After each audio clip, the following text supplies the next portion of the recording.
IELTSSpeakingblog.com. Mock IELTS Speaking Test 1. This recording is copyright EnglishRyan.com. No part of this recording is endorsed by or has affiliation with the University of Cambridge ESOL examinations, the British Council, or IDP Education. My name is Elizabeth, and I will be acting as Ryan's examiner.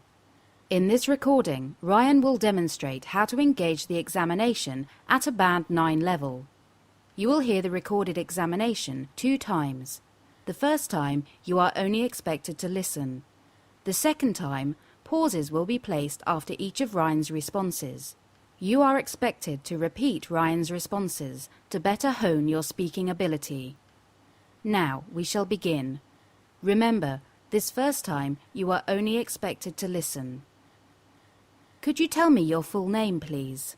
Good afternoon. I'm Ryan Higgins. What should I call you? Please call me Ryan. Thank you. What country are you from? I'm from Canada. Please give me your identification. Here you are.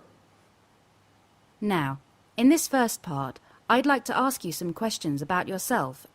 Let's talk about the city you come from. What kind of place is it? Well, I come from a small farming community called Smithson. It's a charming town with friendly people and a main street with little shops. The homes are fairly old and antique looking, and I think this adds to Smithson's charm. Because its population is only about 2,000 people, Smithson is known for being fairly quiet. Many young people choose to build their careers outside of Smithson, so the demographics of the town are aging. So I guess Smithson could be described as sleepy. What's the most interesting part of Smithson? The most interesting part, well, the main street that runs through the center of the city has a small clock tower at one end. This clock tower was once a railway station, but the station has been out of use for several decades. Now the clock tower is used as the post office. But aside from this, the only other really interesting thing would be the scenery. Smithson has several farms, and the farming fields are beautiful during the warmer months of the year. What kind of jobs do people in the town do? As I mentioned, farming is pretty central to the community. The farms are predominantly maize farms, so people work in this area. But people also work in the little businesses along Main Street and in the post office and in the police office. Would you say it's a good place to live? That's an interesting question. I would say it is a good place to live for certain types of people. If you like quiet lifestyle, then you would love Smithson. I can see why the aged enjoy it. For me personally, I find the town a little slow. I completely understand why so many young people choose to move closer to a bigger city. Okay, let's move on to talk about work. Tell me about the kind of work you do. I manage quality assurance for a technology company, PAL Computing. Our company produces voice recognition technology to clients that build products requiring voice recognition. My job involves a lot of task management, so this means I spend most of my day in meetings to ensure our products are moving along as planned. What do you enjoy about your work? I've always liked working with people, so the social side of meeting coworkers every day to discuss problems appeals to me. I'm also enthusiastic about our products at PAL. I think the technologies we build are exciting. What things do you find challenging at work? Let me see.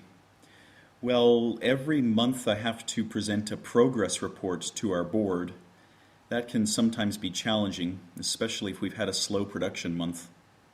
On rare occasions, I have to cut people from the team that underperform. This can be challenging, of course. Nobody likes to do this, I don't think. I suppose those would be the main challenges of my position. Let's talk about workplace relationships. For the sake of your work, how important is it for you to have a good rapport with your team members?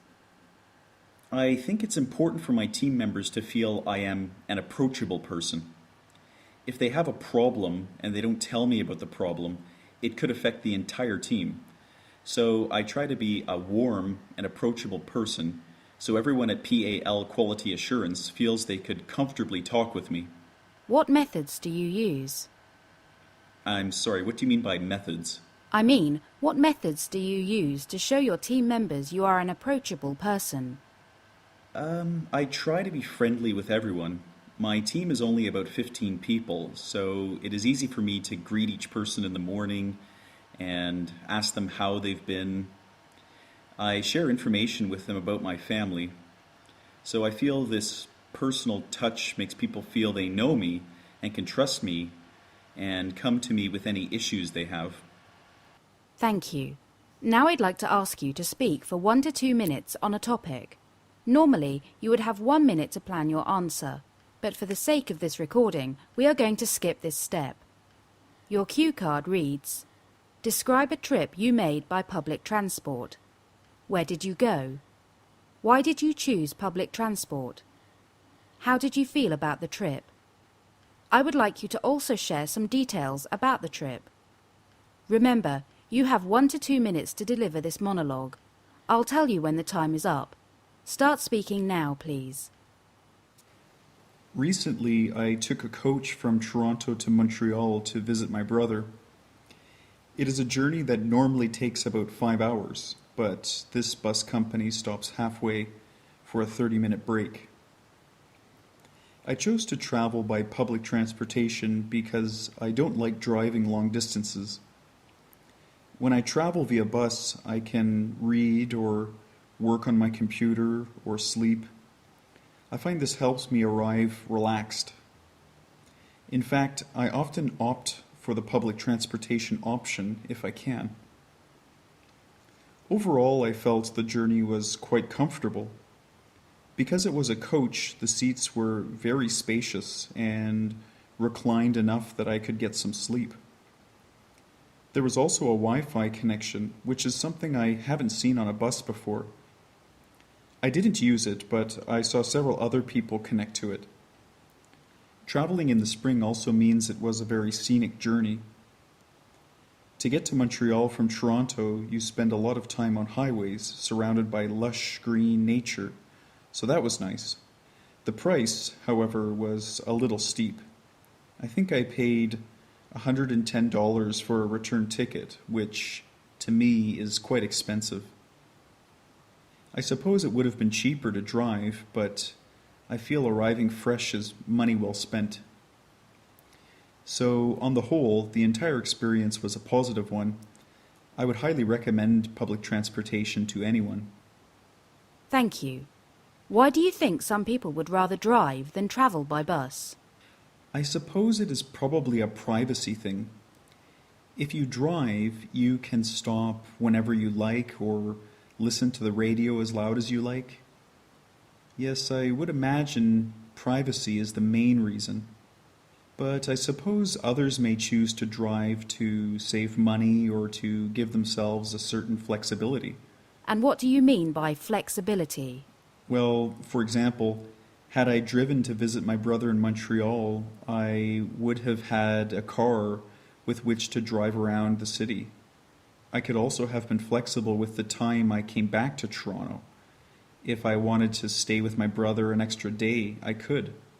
We've been talking about travel. I'd like to discuss with you 1 or 2 more general questions relating to this topic. What do you feel a city needs to attract tourists? Let me see. Well, I suppose having recognizable landmarks doesn't hurt. Paris has certain iconic landmarks like the Eiffel Tower, for example. Sydney has the Opera House. New York City has the Statue of Liberty. In addition to this, most tourists want nice weather, so places like Hong Kong and Sydney may have advantages over places like Glasgow. I suppose basic things like safety and accessibility are important. Cost is always a factor too.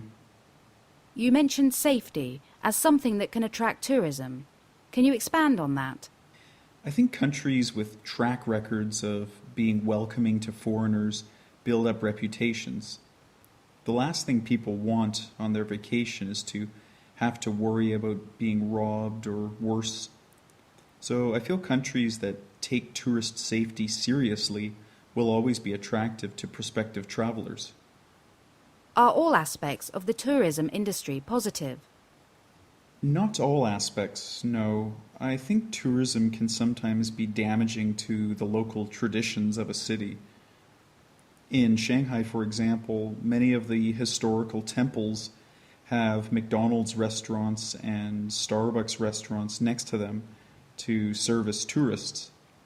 I feel this tarnishes the image of these ancient locations. It can dilute the experience a little bit. What do you think about this? That people are willing to tarnish the image of historical locations in their city in an effort to profit from foreign visitors? I do not think people are actively working to damage their city. It is more a question of economics. Tourists travel to other countries with money to spend. Fast food restaurants only spring up in tourist hotspots because tourists are willing to spend money there. I suppose it is more the tourists' fault for altering the image of these historical landmarks than the locals. Can you tell me about something you purchased while travelling that holds special meaning to you? Well, several years ago, perhaps almost an entire decade ago, I traveled to Paris. My grandmother is French-Canadian, so she was especially excited for me to go to France. My grandmother also collects little bells, which she displays on a shelf in her family room. Anyway, while at the foot of the Eiffel Tower, I came across a man selling brushed steel items with images of the Eiffel Tower on them. Among his goods, I found a little bell. I gave this bell to my grandmother, and I know it came to mean something special to both of us. Why do you think people buy souvenirs? Most people likely buy souvenirs because they help you to recall a place or an experience. For example, when I see that bell, I remember spending the day walking around Paris. I think souvenirs also help a person show their friends and family that they care about them and think about them. Those are probably the main reasons why people buy souvenirs. Thank you. That is the end of the speaking test. Students listening to this recording may now play the second version of this test to practice their speaking.